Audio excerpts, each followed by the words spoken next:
एक लड़का जंगल में खो जाता है। उसकी कहानी। एक दिन एक लड़का ने अपने दोस्तों के साथ जंगल में खेलने का निर्णय किया। खेलते खेलते वह अपने दोस्तों से विचलित हो गया और खुद को एक अनजान स्थान में पाया। वह लड़का जंगल की गहराइयों में खो गया, रास्ता भटकते हुए।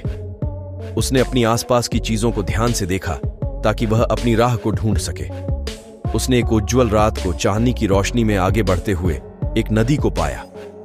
वह नदी के किनारे चलते हुए अपनी राह में आने वाली चुनौतियों का सामना करने लगा। रास्ते एक नदी मिला। नदी के पार करने के बाद लड़का एक घने जंगल में पहुंचा, जहां उसने नए दोस्तों से मिलकर उनकी मदद से रास्ता ढूंढना शुरू किया। इस सफलता के बाद भी उसकी कहानी में कैसे ट्विस्ट आता है। उसके नए दोस्तों की मदद से लड़का ने एक पुराने मंदिर का पता लगाया जो जंगल में छुपा हुआ था। वहां पहुंचकर उसने एक विचित्र पुरातात्विक पुस्तक मिली जिसमें जंगल के रहस्यमय इतिहास की बातें थीं। इस अद्भुत खोज में उसका अगला कदम क्या होता है। उस पुस्तक में लड़का ने पढ़ा कि जंगल में छिपे हुए रहस्यों का कुछ सीधे संकेत थे। इसे समझकर वह अपने नए दोस्तों के साथ उसी जंगल के अनजान क्षेत्रों का अन्वेषण करने का निर्णय लेता है। इस अद्भुत सफर में उन्हें कौन कौन सी राजा रानियों और आध्यात्मिक अनुभवों का सामना करना पड़ता है।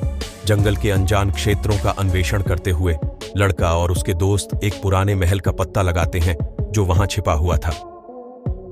इस महल में एक रहस्यमय चैम्बर में वे एक प्राचीन ऐतिहासिक राजा की कहानी सुनते हैं जो वहां के रहस्यों के साक्षात्कार करने का इंतजार कर रहा है।